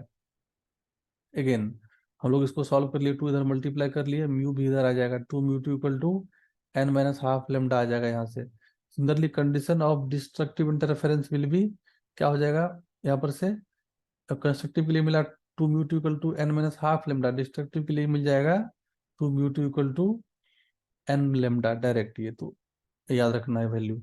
तो हम लोग का जो YDSC का जो था उसका बिल्कुल उल्टा हो रहा है यहाँ पर से, देखिए इंटरफेरेंस इन थिन फिल्म में 2 mu t equal to n-1 lambda, वहां पर डेल्टा एक्स जो पार्ट डिफरेंस हम लोग बोलते थे n minus half lambda destructive के लिए, बट यहाँ पर कंस्ट्रक्टिव के लिए हो जा रहा है पार्ट, ये वैल्यू ड्यू 2 म्यू 2 का वैल्यू, और यहाँ पर जो वहां पर आता था कंस्ट्रक्टिव के लिए यहाँ पर आ गया डिस्ट्रक्टिव के लिए। ये बहुत इंपॉर्टेंट है, ये डिस्टिंग्विश याद रखिए, डिफरेंस याद रखिए ये वाला। देन इसके बाद देखिए टॉपिक हम लोग का है डिफ्रैक्शन ऑफ लाइट। तो डिफ्रैक्शन क्या होता है पहले सिंपल वे में समझिए। Diffraction phenomenon of the phenomenon of bending of light around the corner of an obstacle or aperture of size of wavelength of the size of wavelength is called diffraction। तो aperture का size जो होगा almost nearly size of wavelength होगा, तो उसके जो as per जो light का बेंडिंग होगा उसी को हम लोग बोलते हैं diffraction. Other waves such as sound waves and water waves also have this property of spreading when passing through aperture or by sharp edges। तो जब भी लाइट रे किसी शार्प एज से को इंसिडेंट स्ट्राइक करेगा तो वहां से वो डिस्पर्सन होगा उसका, मतलब वो अपने कंपोनेंट में ब्रेक करेगा। अब देखिए ये थोड़ा बहुत हम लोग इसको और अच्छे वे में समझते हैं, डिफ्रैक्शन का मतलब और कुछ क्या हो सकता है, the spreading of wave energy beyond the limit prescribed by the straight line propagation of रे इज कॉल्ड डिफ्रैक्शन, ऐसे भी समझ सकते हैं इसको। Diffraction wise discover by scientist they दिया है नाम। Diffraction effect become more prominent when lambda by E increases. अब देखिए लैम्डा बाय एक्चुअली यहाँ पर से ये एक्चुअली ई लिखा है यहाँ पर, ये होना चाहिए हम लोग का रिफ्रैक्टिव इंडेक्स म्यू होना चाहिए, आगे इसको हम लोग क्लियर करेंगे। H lambda sound wave greater than lambda light wave, diffraction is more easily observe in sound as compare to light, ये 2 नंबर पॉइंट भी इंपॉर्टेंट है। Interference takes place when there is superposition of two separate wave front originating from two separate coherent sources, याद रखना है। But diffraction takes place due to the superposition of secondary wavelet starting from different point of same wave front, ये बहुत important बात है। तो हम लोग इसका कंपैरिजन करने वाले हैं इंटरफेरेंस और डिफ्रैक्शन का, तो वहां पर ये सब पॉइंट और क्लियर हो जाएगा। Diffraction means splitting of light into components. अब देखिए टाइप्स ऑफ डिफ्रैक्शन क्या होता है, हम लोग पहला देख रहे हैं टाइप्स ऑफ डिफ्रैक्शन में फ्रैक्शनल डिफ्रैक्शन, ये 2 टाइप में डिवाइड किया गया है। The phenomenon of diffraction is divided mainly in the following 2 classes. पहला है फ्रेस्नेल डिफ्रैक्शन, ये डायग्राम है फ्रेस्नेल डिफ्रैक्शन का। If source and screen are at finite distance from obstacle, ये है ऑब्स्टेकल ये वाला, ये सोर्स है ये स्क्रीन है। तो क्या लिखा है, if source and screen are at finite distance from obstacle और aperture then diffraction observe is known as Fresnel diffraction as shown in figure. ये स्लिट है, ये स्क्रीन है, ये सोर्स है, ये ऑब्स्टेकल भी इसको हम लोग बोलते हैं, तो इसको हम लोग बोलते हैं फ्रेस्नेल डिफ्रैक्शन, ये मतलब है। देन देखिए हम लोग देखते हैं फ्राउनहोफर डिफ्रैक्शन। क्या होता है फ्राउनहोफर डिफ्रैक्शन, हम लोग देख रहे हैं अभी फ्राउनहोफर डिफ्रैक्शन, देखिए क्या है। When all ray passing through narrow slit are approximately parallel to one another, ये पैरेलल हो जाएगा जब नैरो स्लिट से पास करेगा, parallel to one another. This can be achieved experimentally either by placing a screen far from opening used to create diffraction, or by using a converging lens to focus the ray once they pass through the opening as shown in figure. तो ये दो तरह से achieve कर सकते हैं हम लोग। इस ये जो जो ओपनिंग है इसके और स्क्रीन के बीच का डिस्टेंस को काफी ज्यादा ले लेंगे, या फिर डिस्टेंस फाइनाइट रहेगा, यहाँ पर हम लोग कन्वर्जिंग लेंस यूज कर लेंगे। तो उस केस में ये अब यहाँ पर पैरेलल ऑलमोस्ट रे चला जाएगा। इसको हम लोग बोलते हैं Fraunhofer diffraction. The diffraction produce in such arrangement is called Fraunhofer diffraction, ये बात याद रखना है। इनकमिंग वेव है, ये स्लिट है, ये कन्वर्जिंग लेंस है, ये व्यूइंग स्क्रीन है। इस तरह से पैटर्न आता है स्क्रीन पर डिफ्रैक्शन के बाद। then देखिए कुछ हम लोग का डिफरेंस है फ्रेस्नेल क्लास और फ्राउनहोफर क्लास डिफ्रैक्शन में। पहला इसमें क्या डिफरेंस देखिए दोनों में है, the source is at a finite distance, इसमें the source is at infinite distance. Then second, no opticals are required, यहाँ पर optical in the form of collimating lens and focusing are required. तो यहाँ पर हम लोग को एक ऑप्टिकल मीडियम यूज करना पड़ेगा, कन्वर्जिंग लेंस जिसको हम लोग बोल सकते हैं, वो यूज हो रहा है। इसमें कोई ऑप्टिकल यहाँ पर हम लोग यूज नहीं किए थे ट्रेडिशनल वाले में। Then fringe are not sharp and well defined, fringe are not sharp and well defined, यहाँ पर fringe are sharp and well defined. तो ये डिफरेंस है ट्रेडिशनल क्लास और फ्राउनहोफर क्लास में, इसको याद रखना है। Then Fraunhofer diffraction by single slit, अब देखिए फ्राउनहोफर डिफ्रैक्शन हम लोग डिस्कस कर रहे हैं सिंगल स्लिट से। देखिए सपोज स्लिट के बीच का डिफरेंस जो है, स्लिट का विड्थ है बी और ये थीटा एंगल है, और यहाँ पर पॉइंट पी हम लोग ले रहे हैं। ये पॉइंट पी नोट जो है ये सेंटर के अलॉन्ग है, एक्सिस प्रिंसिपल एक्सिस का, ये कन्वर्जिंग लेंस हम लोग यूज कर रहे हैं यहाँ पर। और हम लोग यहाँ से रे डायग्राम ट्रेस किए, पॉइंट पी पर इसका रे इंटरफेयर किया, डिफ्रैक्शन डिफ्रैक्शन के बाद यहाँ पर फिर से वो इंटरफेयर हुआ यहाँ पर पॉइंट पी पर। तो अब देखिए यहाँ पर ये मेनली कंडीशन याद रखना है। In general b sine theta equal to n lambda होता है मिनिमा के लिए। बी क्या है, ये सेपरेशन, और थीटा है ये वाला एंगल। तो b sine theta n lambda होता है मिनिमा के लिए, और b sine theta equal to 2n plus lambda by 2 होता है मैक्सिमा के लिए। तो ये इंपॉर्टेंट कंडीशन है डिफ्रैक्शन के लिए, जो आप लोग को डायरेक्ट यूज होगा क्वेश्चन सॉल्व करने के लिए, और आपको एग्जाम में भी इस तरह से लिख सकते हैं। अगर आपको डिफ्रैक्शन बाय सिंगल, इसको हम लोग ऐसे बोल सकते हैं डिफ्रैक्शन बाय सिंगल स्लिट, इसको सिंगल स्लिट डिफ्रैक्शन भी हम लोग पढ़ते हैं। देखिए डिस्टेंस डी क्या है वो सब भी देख लीजिए, डायग्राम है यहाँ पर। देन अब कुछ इंपॉर्टेंट पॉइंट है डिफ्रैक्शन के regarding, following are few important point regarding to related to diffraction. nth order secondary minima is obtained when a sin theta equal to n lambda, n का ये value रहेगा। nth order secondary maxima is obtained when a sin theta equal to n plus half lambda, where n का value हो जाएगा 0 1 2 3, इस तरह से। Angular separation of nth order minima जो हो जाएगा थीटा n, वो हो जाएगा n lambda by a। इस सभी रिजल्ट को बिल्कुल याद रखिए, काफी यूजफुल है। फिर n equal to 1 2 3, linear separation of nth order secondary minima वो हो जाएगा xn, that is equal to dn lambda by a। Angular position of nth order secondary maxima हो जाएगा theta n equal to n plus half lambda by a. Width of central maximum जो हो जाता है 2y, यहाँ पर diagram में देख सकते हैं 2y मिलता है 2 capital D lambda by small a, ये वाला। ये क्या है यहाँ पर, जो ये स्लिट हम लोग का है उसके बीच का सेपरेशन है, जहाँ से लाइट जिस सोर्स से आ रहा है। तो ये सब कुछ इंपॉर्टेंट रिजल्ट है रिगार्डिंग डिफ्रैक्शन, और यहाँ से न्यूमेरिकल बहुत ज्यादा आता है। तो आप इसको ये जो थीटा एन एक्स एन हम लोग रिप्रेजेंट किए, यही है इसका। देखिए एक्स एन क्या है, सेंटर से आगे ऊपर का हाइट, जहाँ पर हम लोग का बना क्या, सेकेंडरी मिनिमा बना। और थीटा एन ये वाला एंगल देख रहे हैं यहाँ पर से, थीटा एन है इसके लिए separation, angular separation of nth order minima. तो ये सब आपको डायग्राम से विजुअलाइज यहाँ पर कर सकते हैं। ए है यहाँ पर इसका एपर्चर का ये सेपरेशन, यहाँ पर स्लिट का डी है distance between the slit and source, ये सिंगल स्लिट डिफ्रैक्शन है, एक ही होल है यहाँ पर। अब देखिए as the slit width a increases width of central maximum decreases, देखिए इसको बढ़ाएंगे सेंट्रल मैक्सिमम का विड्थ क्या हो जाएगा, डिक्रीज कर जाएगा। ये इंपॉर्टेंट पॉइंट है। फिर angular width of central maxima two theta. Two theta ये एंगुलर विड्थ है, इधर ऊपर में भी यहाँ पर थीटा होगा, थीटा इसको हम लोग टू थीटा बोलते हैं, that is equal to two lambda by a. इसको बोलते हैं angular width of central maxima. Intensity of central या principal maxima is maximum, and intensity of secondary maxima decreases with increase in their order. Very important. The diffraction pattern is graphically shown below. ये diffraction pattern यहाँ पे दिखाए गए हैं और अगले page में हम लोग अभी स्लाइड में देखेंगे डिफ्रैक्शन पैटर्न को। देखिए इंटेंसिटी डिस्ट्रीब्यूशन कर्व। ये डिफ्रैक्शन पैटर्न में जो सेंट्रल मैक्सिमा है उसका सबसे मैक्सिमम इंटेंसिटी है, और उसके बाद हम लोग का ये है, ये सेंट्रल मैक्सिमा है, ये हम लोग का मिनिमा है, फिर अगेन ये हम लोग का सेकेंडरी मैक्सिमा है, देन ये फिर मिनिमा है, फिर इस तरह से हो जाएगा। इधर इधर हम लोग एक्स एक्सिस पर पार्ट डिफरेंस रखे हैं, ए साइन थीटा को रखे हैं, और वो एक्सिस पर इंटेंसिटी रखे हैं। इसका कितना होता है पार्ट डिफरेंस यहाँ पर, two lambda by a, two lambda by a. Then अब देखिए यहाँ पर आई, आई का value I naught into sine beta by two by beta by two whole square. ये एक्चुअली एक्सप्रेशन है इस ग्राफ का, जो ग्राफ प्लॉट हुआ है इसका ये एक्सप्रेशन है मैथमेटिकली।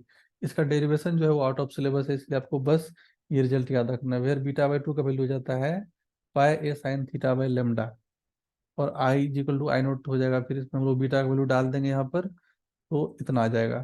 फिर I naught is the intensity at theta 0 degree, the central maximum. For this result we see that minima occurs when, ये वाला वैल्यू जो होगा कितना हो जाएगा, एन पाई हो जाएगा, या एम पाई बोल सकते हैं इसको। तो साइन थीटा का वैल्यू आ गया यहाँ से M lambda by a. M का वैल्यू हम लोग इस तरह ले सकते हैं, +-1 +-2 इस तरह से।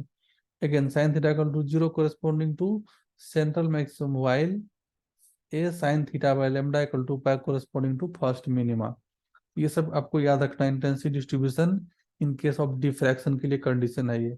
Note that central bright fringe, bright central bright maximum is twice as wide as secondary maxima. तो इसका जो विड्थ होता है वो ट्वाइस होता है सेकेंडरी मैक्सिमा कंपेयर में। आप देख सकते हैं इसका डिफरेंस और इसका डिफरेंस डबल का डिफरेंस है।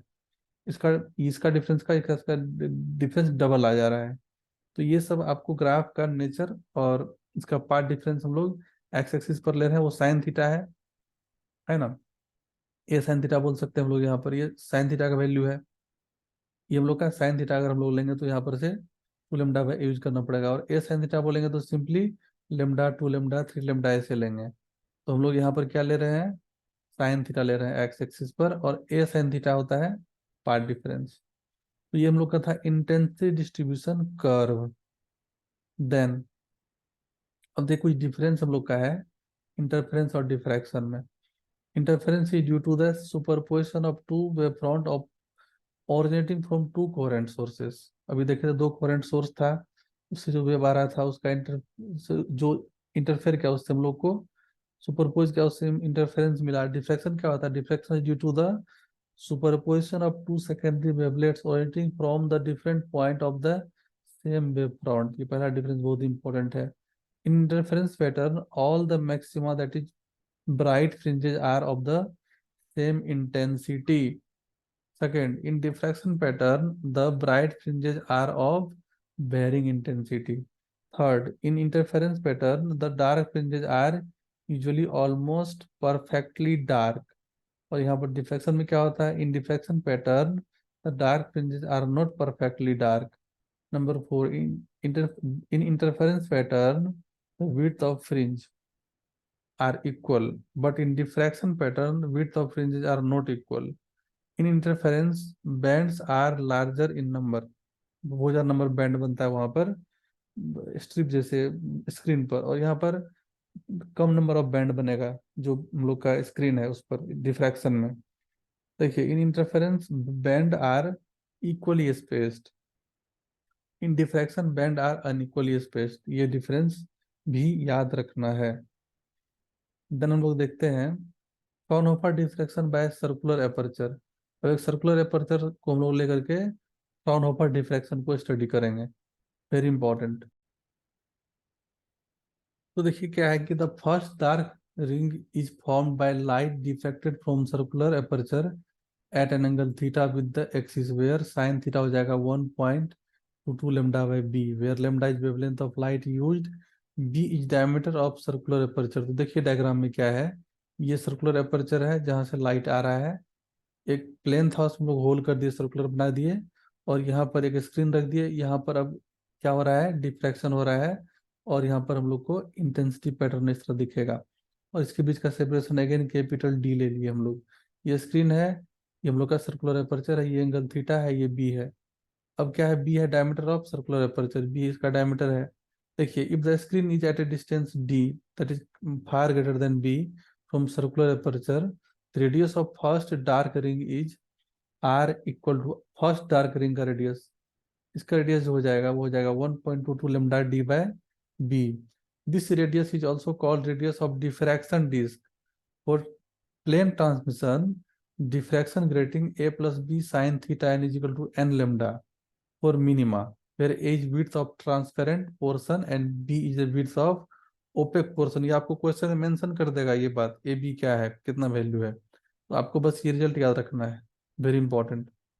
For maxima, for plane transmission diffraction grating this is equal to n lambda for maxima, where a दे दिया है width of transparent portion, b दे दिया है विड्थ ऑफ ओपेक पोर्शन। ये क्लियरली मेंशन रहता है क्वेश्चन में, टेंशन नहीं लेना है। ये कंडीशन याद रखना है, फॉर्मूला याद रखना है, ये वाला, इधर ये वाला और इधर ये वाला, वेरी इंपॉर्टेंट, जेई के लिए बहुत इंपॉर्टेंट है ये स्पेशली। देन डिफ्रैक्शन ग्रेटिंग क्या होता है, देखिए हम लोग सपोज बहुत सारा स्लिट ले लेते हैं, बहुत सारा स्लिट हम लोग ले लेते हैं, नंबर ऑफ स्लिट, और फिर हम लोग लाइट को वहां पर से नॉर्मली इंसिडेंट करवाते हैं इधर से, तो ये सब जो है इसको बोलते हैं ग्रेटिंग एलिमेंट। तो इसके बाद क्या होगा कि लाइट यहाँ पर स्क्रीन होगा, वहां पर इंटरफेरेंस भी होगा और डिफ्रैक्शन दोनों होगा एट ए टाइम, दोनों एट ए टाइम होगा, ठीक है। तो डिफ्रैक्शन ग्रेटिंग बेसिकली फिनोमेना होता है जो due to interference and diffraction दोनों का रिजल्टेंट है, कॉम्बिनेशन है वो। तो देखिए पहले हम लोग इसको समझते हैं। It consist of large number of equally spaced parallel slit, ये सब पैरेलल स्लिट जो है इक्वली स्पेस्ड है।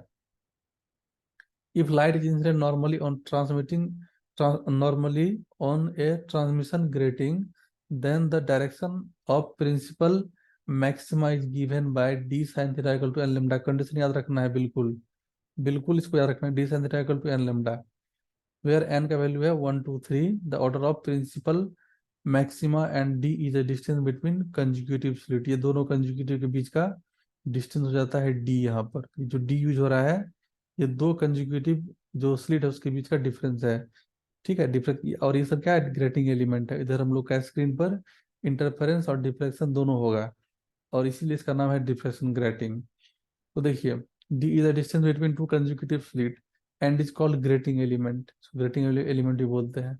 Note point, deflection grating is based on combination phenomena of interference and diffraction, very important, अभी हम लोग डिस्कस किए थे। इंटरफेरेंस और डिफ्रैक्शन दोनों का ये कॉम्बिनेशन है, डिफ्रैक्शन ग्रेटिंग। हम लोग देखते हैं पोलराइजेशन ऑफ लाइट क्या होता है। Light is an electromagnetic wave in which electric and magnetic field vectors vary sinusoidally perpendicular to the each other as well as perpendicular to direction of propagation of light wave. तो polarization एक ऐसा phenomena है जिसमें electric field vector और magnetic field vector sinusoidally vary करता है एक दूसरे का परपेंडिकुलर डायरेक्शन में, और वेव परपेंडिकुलर, वेव प्रोपगेशन का भी परपेंडिकुलर होता है वो। The phenomena of limiting the vibration of electric field, बहुत इंपॉर्टेंट है ये। The phenomena of limiting the vibration of electric field vector in one direction in a plane perpendicular to the direction of propagation of light wave is called polarization of light. मतलब हम लोग एक particular direction में vibration को limit कर देंगे electric field vector का, तो उसी को बोलते हैं polarization. The plane perpendicular to the plane of oscillation is called plane of polarization. हम डायग्राम से दिखाएंगे अभी इसको। The plane perpendicular to the plane of oscillation is called plane of polarization. देखिए आगे पोलराइड्स क्या क्या होता है, पहले देखिए अनपोलराइज लाइट है, ये पोलराइड है यहाँ पर ये वाला, ठीक है। और यहाँ पर ये अनपोलराइज लाइट पास किया, उसके बाद पास करने के बाद एक पार्टिकुलर डायरेक्शन में इसका वाइब्रेशन लिमिट हो गया यहाँ पर परपेंडिकुलर डायरेक्शन में, तो प्रोपोगेशन का एक परपेंडिकुलर डायरेक्शन में इसका वाइब्रेशन को लिमिट कर दिया गया है, इसलिए यहाँ पर पोलराइजेशन हो गया है। ठीक है, इसको बोलते हैं हम लोग plane polarize transmitted electric field, ये वाला। और यहाँ पर आगे डिटेक्टर होता है। यह ट्रांसमिशन एक्सिस, ये वाला जो वर्टिकल देख रहे हैं, इस डिवाइस को बोलते हैं पोलराइड। और ये है अनपोलराइज लाइट, कोई सोर्स होगा यहाँ पर। और यहाँ पर जो डायग्राम आप देख रहे हैं, ये हम लोग का यहाँ पर सोर्स है, इसको बोलते हैं हम लोग पोलराइजर। ठीक है, और ये होता है एनालाइजर, ये पोलराइड भी बोलते हैं पोलराइजर। ये polarizer analyzer set as shown in figure, ये पोलराइजर है, ये एनालाइजर है। यहाँ पर पोलराइजर से पास करेगा, लाइट पोलराइज हो गया। देखिए पार्टिकुलर डायरेक्शन में लाइट का वाइब्रेशन लिमिट हो गया, और वो आगे इधर भी इससे क्रॉस किया एनालाइजर से, तब पर भी उसका डायरेक्शन पोलराइज ही है। अब उसका एक्सप्रेशन भी हम लोग देखेंगे, पहले डेफिनेशन देख लेते हैं। तो पोलराइड्स क्या होता है? These are thin and large sheet of crystalline polarizing material made artificially capable of producing plane polarized beam of large cross section. A polaroid has characteristic plane called transmission plane. When unpolarized light fall on a polaroid, only the vibration parallel to the transmission plane get transmitted.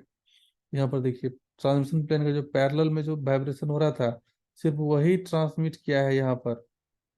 Very important. तो ये बात याद रखना है। Then देखिए crystal और polaroid on which unpolarize light is incident is called polarizer. ये polaroid, तो ये लाइट इंसिडेंट क्या, इसको पोलराइड बोलते हैं हम लोग। क्रिस्टल और polaroid on which polarize light is incident is called analyzer. अब ये पोलराइज कर गया लाइट, अब इस पर इंसिडेंट किया, ये हम लोग का हो गया एनालाइजर। ये पोलराइजर एनालाइजर का सेट यहाँ पर है। इसमें एक इंपॉर्टेंट बात है, समझिए बता रहे हैं। तो देखिए यहाँ पर अनपोलराइज लाइट है, इसका इंटेंसिटी आई नोट है। जैसे इसको ये पोलराइड को क्रॉस करेगा, इसका intensity I naught by two हो जाएगा। After polarizer intensity will be I naught by two. अब जब वो फिर अगेन एनालाइजर से पास करेगा, तो ये intensity I naught by two नहीं रहेगा, वो क्या हो जाएगा, I naught by two cos square theta. फिर थीटा है इसके बीच का एंगल, इसके दोनों के एक्सिस के बीच का एंगल, ये आपको क्वेश्चन में मेंशन बिल्कुल रहेगा एंगल। तो अब यहाँ का जो इंटेंसिटी आई डैश है वो हो गया ये इंटेंसिटी, ये मिडिल वाला intensity into cos square theta by to. Always इसका इंटेंसिटी का हाफ यहाँ पर हो जाता है। आई नोट इंटेंसिटी यहाँ पर है, तो after crossing through Polaroid intensity हो जाएगा आई नोट बाई टू, याद रखना है। उसके बाद फिर से हम लोग को यहाँ पर फर्दर क्रॉस करवाएंगे, तो इस जगह I naught by two cos square theta, theta दोनों के बीच का एंगल। देन मॉलस लॉ, क्या है लॉ ऑफ मॉलस, देखिए it states that when a beam of completely plane polarized light is incident on an analyzer, the resultant intensity of light I transmitted from analyzer varies directly as a square of cosine of angle theta between plane of transmission of analyzer and polarizer। ये देखिए वही diagram को repeat किए यहाँ पर हम लोग। तो यहाँ का जो इंटेंसिटी हो जाएगा आफ्टर क्रॉसिंग थ्रू एनालाइजर, वो प्रोपोर्शनल हो जाएगा कॉस स्क्वायर थीटा का, थीटा है इस दोनों के बीच का एंगल। तो यहाँ का इंटेंसिटी कॉस स्क्वायर थीटा का प्रोपोर्शनल है। देखिए अब if intensity of plane polarize light incident on analyzer is I naught, अगर यहाँ पर लाइट का इंटेंसिटी आई नोट स्ट्राइक करेगा, तो then intensity of emerging light from analyzer will be I naught cos square theta by two. हम लोग यहाँ पर अगर आई नोट यहाँ पर है, देन इसका I naught into cos square theta by two इधर बाहर आएगा। बट अगर यहाँ पर आई नोट है, तो यहाँ पर आई नोट बाई टू आएगा, याद रखिएगा। और यहाँ पर आई नोट है, यहाँ पर जो भी इंटेंसिटी होगा मिडिल में, that intensity into cos square theta by to intensity हो जाएगा इधर रीजन में, इस रीजन में। तो ये इंपॉर्टेंट बात है, इसको बोलते हैं Malus law, very important. Then कुछ इंपॉर्टेंट बात है, इसको याद रखना है। If electric field vector is at angle theta with transmission axis, light is partially transmitted. देखिए very important, if electric field vector is at angle theta with the transmission axis, the light is partially transmitted, याद रखना है। The intensity of transmitted light क्या हो जाएगा, I is equal to I naught cos square by theta by 2, where I naught is the intensity when incident electric field vector is parallel to transmission axis। अब देखिए polarization can also be achieve by scattering of light, scattering से भी polarisation होता है। Scattering हम आगे discuss करेंगे ray optics में, फिलहाल याद रखना है पोलराइजेशन स्कैटरिंग से भी पॉसिबल है। उसके बाद पॉइंट, सेकंड पॉइंट का बीट ए देखिए, plane polarize, oscillating electric field is in single plane. Very important, plane polarize में क्या होता है, oscillating electric field is in single plane. Circularly polarize में क्या होता है, tip of oscillating electric field describe a circle. सब में इलेक्ट्रिक फील्ड का बात हो रहा है, मैग्नेटिक फील्ड हम लोग नहीं ले रहे हैं, याद रखिएगा। एलिप्टिकली पोलराइज में क्या होता है, tip of oscillating electric field describe an ellipse, वो एलिप्स डिस्क्राइब करेगा एलिप्टिकली पोलराइज में। ये सब कुछ इंपॉर्टेंट बात है, इसको याद रखना है। पोलराइजेशन से भी क्वेश्चन आता है, बहुत इंपॉर्टेंट टॉपिक है, सिंपल है, एक ही फॉर्मूला है, मॉलस लॉ से सब खत्म हो जाता है। देखिए पोलराइजेशन बाय रिफ्लेक्शन, और ब्रूस्टर्स लॉ भी बोलते हैं हम लोग इसको। अब रिफ्लेक्शन से कैसे पोलराइजेशन होगा, तो अब देखिए सपोज ये इंसिडेंट रे है, यहाँ पर है इंसिडेंट रे, और ये रिफ्लेक्टेड रे है, और ये है रिफ्रैक्टेड रे। अगर दोनों के बीच में एंगल हो जाएगा 90 डिग्री, तो हम लोग बोल देंगे कि लाइट जो है पोलराइज कर गया। याद रखिएगा, ऊपर वाला डेंसर मीडियम, रेरर मीडियम है, नीचे वाला है डेंसर मीडियम। यह reflected light that is polarize light, ये पोलराइज हो गया है।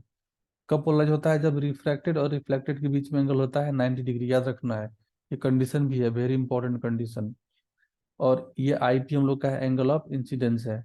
आरपी अगर एंगल ऑफ रिफ्लेक्शन है, तो ये क्या है देखिए, during reflection of wave we obtain a particular angle called angle of polarization. यहाँ पर ये पार्टिकुलर एंगल है आईपी, इस पार्टिकुलर एंगल से इंसिडेंट कराने पर पोलराइजेशन होता है, ठीक है। For which reflected light is completely plane polarize, reflected light completely plane polarize हो जाएगा, एक प्लेन में पोलराइज करेगा वो। तो यहाँ पर इस मीडियम का रिफ्रैक्टिव इंडेक्स म्यू का वैल्यू आपको पूछता है जनरली क्वेश्चन में, उसका वैल्यू हो जाएगा mu equal to 10 IP। Very important, IP क्या है, ये वाला angle of incidence for which reflected ray is plane polarize, where IP is the angle of incidence. यहाँ पर ये वाला एंगल देखिए, such that the reflected and refracted waves are perpendicular to each other। Very important, reflected ये वाला और reflected ये वाला, दोनों के बीच में एंगल होना चाहिए 90 डिग्री। यहाँ से बहुत न्यूमेरिकल पूछा है, तो ये काफी इंपॉर्टेंट है, यही फॉर्मूला सबसे यूजफुल है। और ये कंडीशन याद रखना है, ये एंगल हो जाएगा 90 डिग्री, रिफ्लेक्टेड और रिफ्रैक्टेड के बीच का एंगल। यानी कि हम लोग देखते हैं resolving power of optical instrument क्या होता है।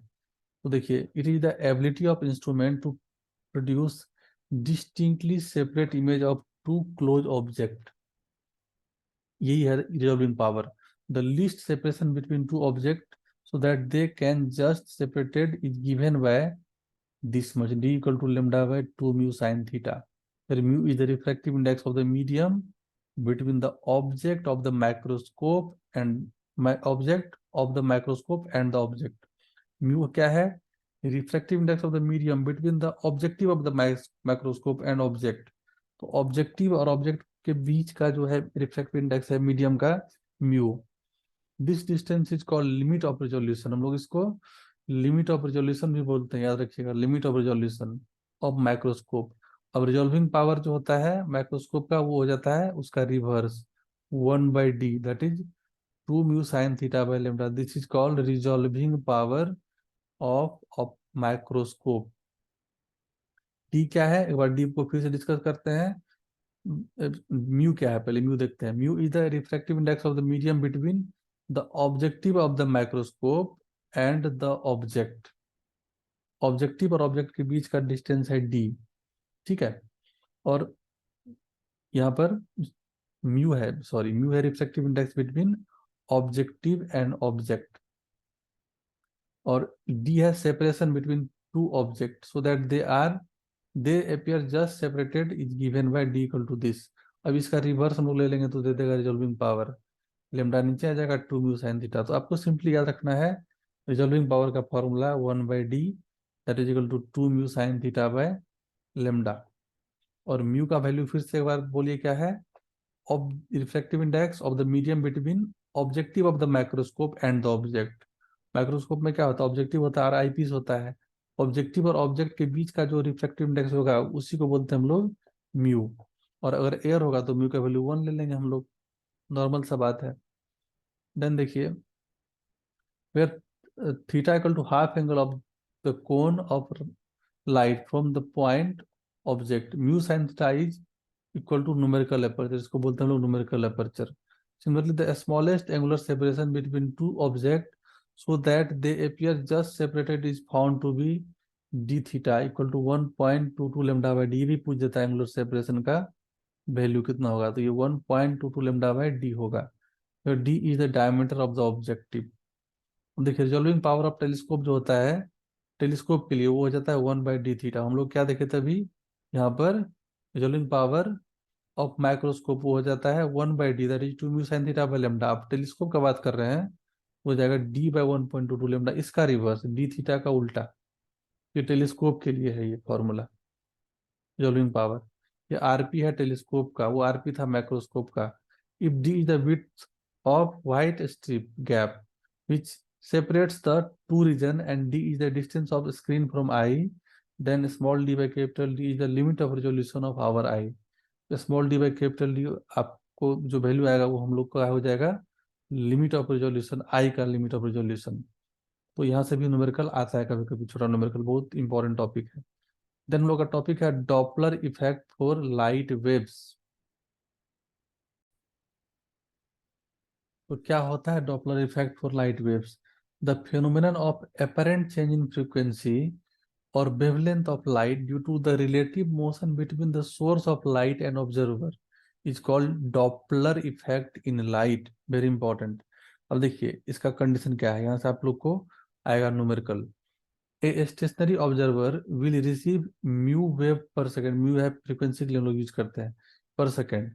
इन केस ऑब्जर्वर मूव्स टुवर्ड्स और away from the source of light with velocity v, velocity है ये v, along the direction of propagation of light, then number of waves received per second को हम लोग बोलते हैं that is apparent frequency of light will be mu dash equal to mu bracket 1 plus v by C. v क्या था? Velocity.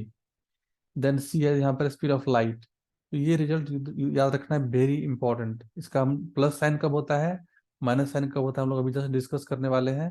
और numerical direct यहाँ से आता है Doppler effect of light wave से। देन डॉपलर शिफ्ट क्या होता है? देखिए डॉपलर शिफ्ट को हम लोग बोलते हैं delta mu, change in frequency, that is equal to plus minus v by c into mu. The positive sign is considered when the source and the observer approaches each other and the negative sign considered is when both source and observer moves away from each other। very important। Positive sign लेना है जब दोनों एक दूसरे को approach करेगा, negative sign लेना है जब दोनों एक दूसरे से दूर जाएगा। Doppler shift in terms of wavelength of light is given by this delta lambda equal to plus minus v by C into lambda. इसी से सबसे ज्यादा न्यूमेरिकल आता है अभी तक, ये काफी इंपॉर्टेंट था। तो ओवरऑल ये था आप लोग का वेव ऑप्टिक्स का all possible content. I hope आप लोगों के लिए काफी हेल्पफुल होगा। और अगर आप लोगों को कुछ समझना होगा तो आप लोग नीचे में कमेंट करके बताइएगा, हम उसको फिर से एक बार अलग से वीडियो बनाएंगे उस पार्टिकुलर टॉपिक पर, और उसको डिटेल में हम एक डायग्राम ग्राफिक्स जो भी पॉसिबिलिटी मेरे पास रिसोर्सेज है उसके थ्रू हम उसको क्लियर करेंगे, ये 100% गारंटी है। आप लोग इसको रिवाइज करिए। Anything any query comment box में जाके बोलिए, हम लोग उस पर आगे डिस्कशन भी करेंगे। Thanks for watching.